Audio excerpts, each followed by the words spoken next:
السلام عليكم ورحمة الله وبركاته، أهلا بكم متابعينا في فيديو جديد وحلقة جديدة من فانتازي لعبة صعب. هنتكلم النهارده سريعا عن اللي حصل في الجولة الثالثة، وهنتكلم عن اللعيبة اللي تجيبها واللعيبة اللي تصبر عليها والكابتن مين في الجولة الرابعة. معك أحمد سمير ورامي إدريس، ويلا بينا. نتكلم دلوقتي أول ماتش معانا، احنا عايزين نبدأ بماتش أرسنال عشان المعضلة بتاعت أرتيتا. ازيك يا ابراهيم، اخبارك ايه؟ ازيك يا احمد؟ الحمد لله. عايزين نتكلم عن ارسنال والتشكيل اللي بيلعب بيه ارتيتا والمعضله بتاعت ارسنال دلوقتي. يعني هو ارسنال يعني ارتيتا لسه برضه مصمم على عناده، يعني ان هو الخطه اللي ماشي بيها دي خطه ان يلعب بثلاثه ورا ويدخل هافرتس كلاعب اضافي في خط النص. يعني الموضوع تحس ان مش ماشي خالص، يعني لازم يغير قناعاته لان الماتش الجاي عنده يونايتد. يعني لو كمل بالطريقه دي لا هيبقى في مشكله للفريق. انت تحس ان هو في اخر الماتش اقتنع ان هو لازم يغير الخطه دي، تحس ان هو يعني حته ان هو بيودي بارك ناحيه اليمين زي جناح يمين، يرجع يبقى باك يمين بعد كده يزيد بعد كده عشان يحط ديكلان رايس وهافرتز واوديجارد في النص، فده بيبوظ التشكيل. هو انت يعني بعد اصابه تيمبر كان الطبيعي انت مثلا ايه وطرد توميش، كان الطبيعي انت ترجع وايت باك يمين مثلا وزينشينكو باك شمال وتلعب بجابريال وصليبا في النص. كان احسن قلوب دفاع السنه اللي فاتت بالظبط. لكن ان انت بعد ما تعمل بري سيزون تلعب بالطريقه دي تبتدي تقوم انت بادئ تغير الخطه تماما وتقعد جابريال بره ملوش مبرر، فانت كده اصلا يعني انت هتاخد وقت اصلا على ما اللعيبه تستوعب الخطه الجديده. هتكون تسافر المركز الكام؟ المفروض انت دلوقتي الاداره وانت بتنافس السيتي. لان هو الفكره كمان ان هو يعني ما كانش في البري سيزون، فجاه كده اما غير الطريقه عن اللي كان ماشي بيها، فالموضوع لا هيبقى صعب بالطريقه دي. يعني برضه احنا عايزين نتكلم على طول فانتازيا.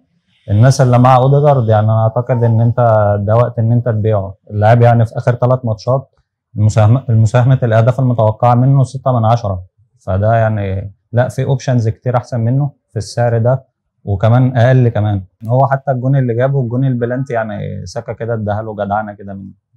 طب انت دلوقتي الوحيد تصبر عليه من ارسنال طبعا مش هجيب جابريال خيسوس. لا هو خيسوس لسه راجع من اصابه نصبر عليه. هو اللاعب الوحيد اللي لسه شغال في ارسنال هو ساكا. يعني هو يعني كمان غير ان هو اللي ماسك البلانتات، اقول لكم كمان ارقامه في اخر ماتش سدد 3 تسديدات منهم 2 على المرمى وصنع 4 فرص منهم واحده محققه. فهو يعني هو ارسنال معتمد عليه بشكل كبير. ممكن تجيب وايت او صليبا ولا لا الفتره الجايه لا ما اجيبش حد من دفاع ارسنال. ونخش دلوقتي على مانشستر يونايتد. مانشستر على ارضه في الاولد ترافورد بيكسب نوتنجهام فورست بصعوبه 3-2.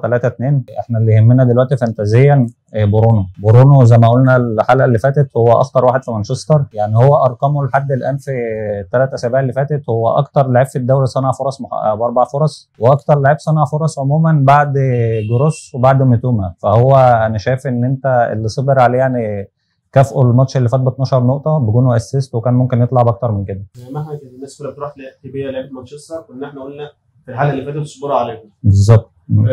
الفريق كله في حالة رعونة، سريعا كده الفريق كله كان في حالة رعونة، كانوا هم مستهترين. نوتنجهام استغل كده وجاب جولين، بس الوحيد اللي بيتحرك في الملعب هو برونو.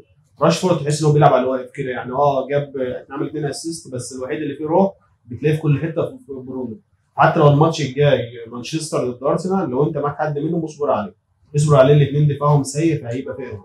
نخش على ثالث ماتش معانا دلوقتي، ماتش تشيلسي ولوتون تاون. كان ماتش خفيف زي ما احنا كنا قلنا قبل كده على ستيرلينج، هو الوحيد اللي كان بيتحرك في تشيلسي، وبالفعل لعب ماتش لوتون تاون جاب جولين وعمل اسيست. فيعني الوحيد اللي في تشيلسي تحس بيتحرك ستيرلينج، ومعاه جاكسون شويه هو اللي هيفيد فانتازي، لكن بقيت انزو فرنانديز بيفضل لكن هم مش هيفيد فانتازيا. فعلا زي ما احمد قال يعني ستيرلينج هو مصدر خطوره في تشيلسي يعني، بس برضه مش عايزين ننسى يعني في مفاتيح لعب زي انزو فرنانديز. الراجل حط كورتين في العارضه وكان خطر. جاكسون برضه بدا يقول يعني بيربط حلو قوي مع زمايله. يعني في كره يعني في كره اداها لستيرلينج كان هيجيب هاتريك. جاكسون يعني الناس اللي صبرت عليه هو الماتشات الجايه عنده نوتنجهام، فهو بالظبط يعني اسام باهداف او اسيست. يعني تحس ان الجوله دي جوله الحصاد للناس اللي صبرت على اللعيبه اللي ما كانتش بتجيب. من تشيلسي ممكن نجيب نصبر عليه.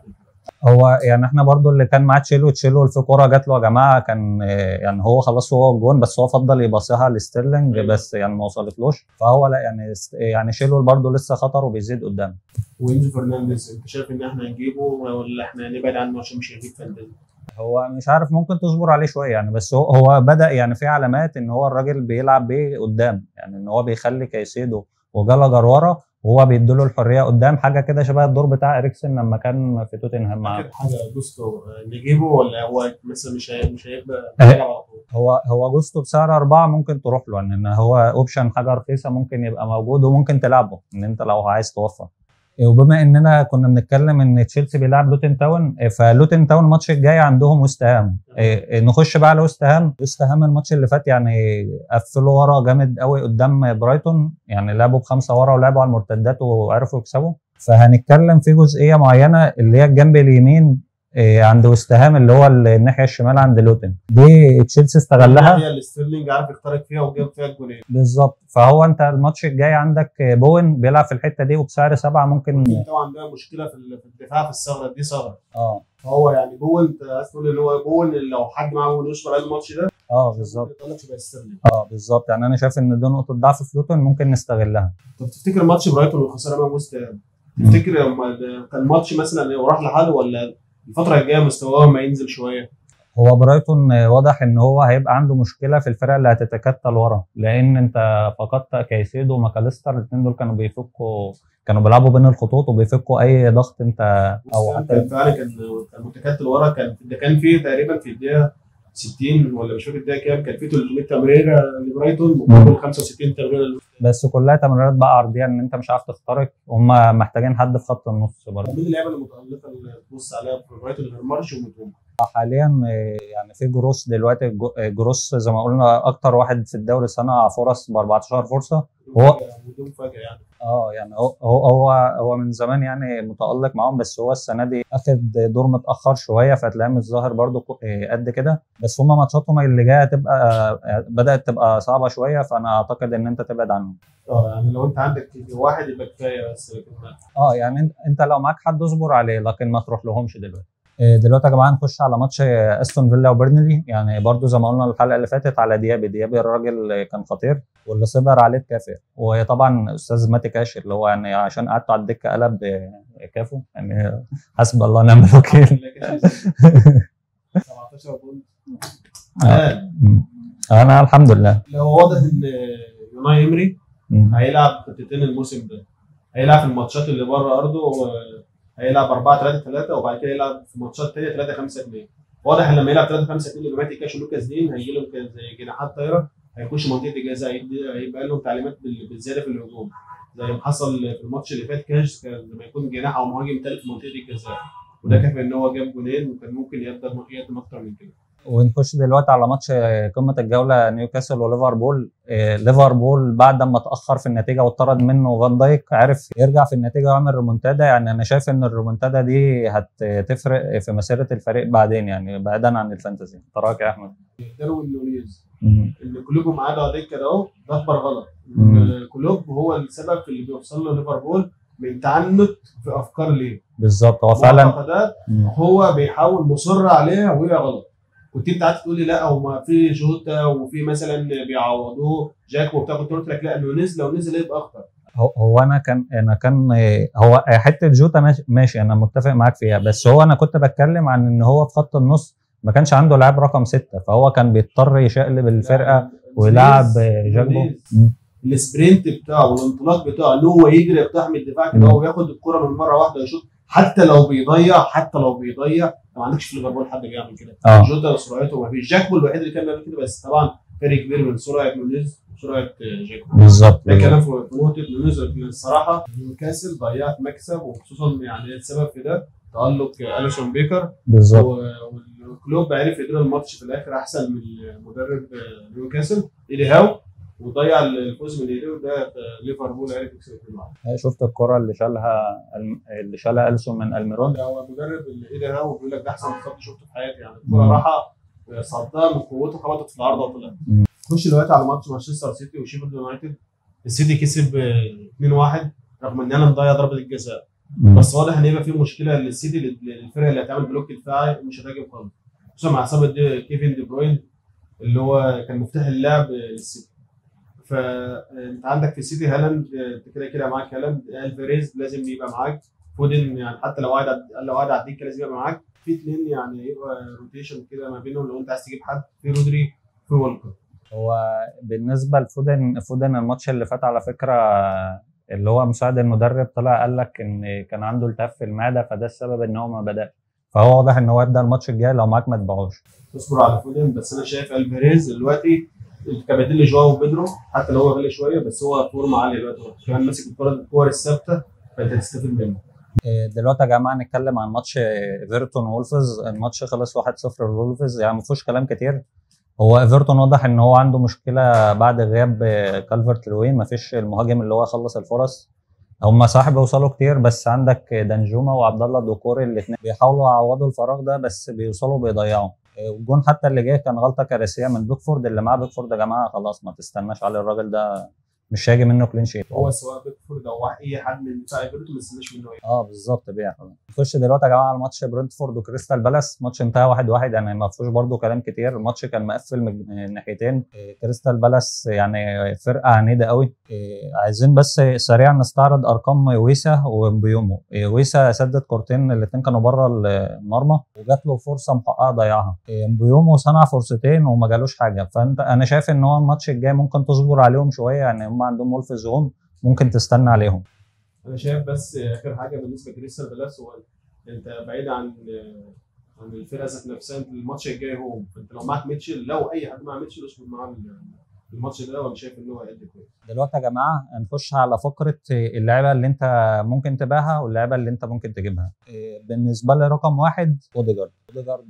خلاص وقته انا شايف ان انتهى. تجيب مين مكانه؟ في اوبشنين عندك. اول اوبشن رحيم ستيرلينج عنده ماتش هوم قدام نوتنجهام، الراجل كان متالق، واضح ان هو فورم يعني. اللاعب الريسك انا اروح مع جارد بون عنده لوتن تاون اوي، وزي ما قلنا عندهم مشكله في الجنب الشمال ده، فهو ممكن يستغلها ويعمل حاجه. طيب سريعا يمكن اقول لك اللعيبه اللي ممكن اللعيبه اللي لازم تفضل معاك في الفرقه. انت عندك الفاريز، عندك ماتي كاش لازم يبقوا معاك، عندك ماديسون ده اساسي، يعني انت لو لسه مش معاك ماديسون لازم تروح تجيب الماتش الجاي عندهم، يعني ماديسون هو نجم الفريق. انت لو معاك سون استغنى عن سون، معاك ريتشارلسون ما ينفعش، ولسه معاك ريتشارلسون لازم تبيعه. لو معاك راشفورد وبرونو ممكن تصبر على واحد وتبيع الثاني، بلاش اي حد من دفاع مانشستر يونايتد لان دفاعهم تعب.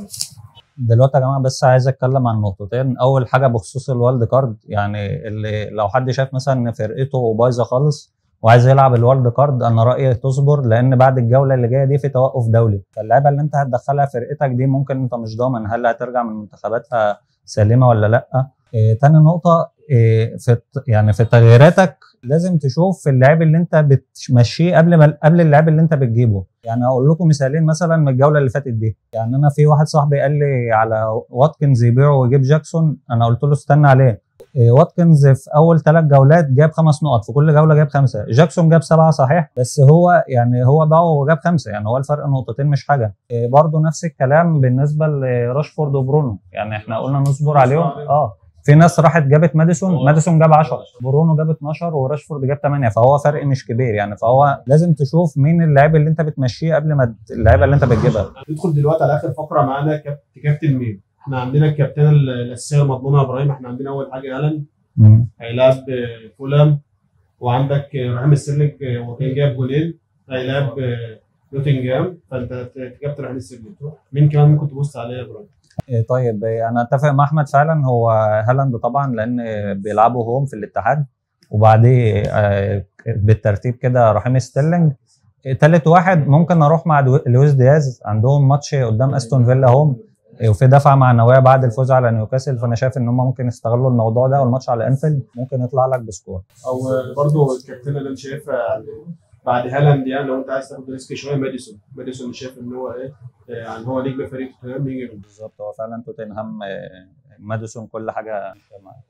وفي كمان برضو نقطة بالنسبة للماتش بتاع ليفربول استون فيلا، واتكنز يا جماعة لعب 6 ماتشات قدام ليفربول جاب 5 اجوان، فهو لو معاك اصبر عليه ممكن يجيب جون كمان. كده احنا وصلنا لاخر الحلقه. ادعمنا باللايك وسبسكرايب للقناه على اليوتيوب، ولايك وشير للصفحه على الفيسبوك. كان معاكم احمد سمير ومامر ادريس. سلام عليكم.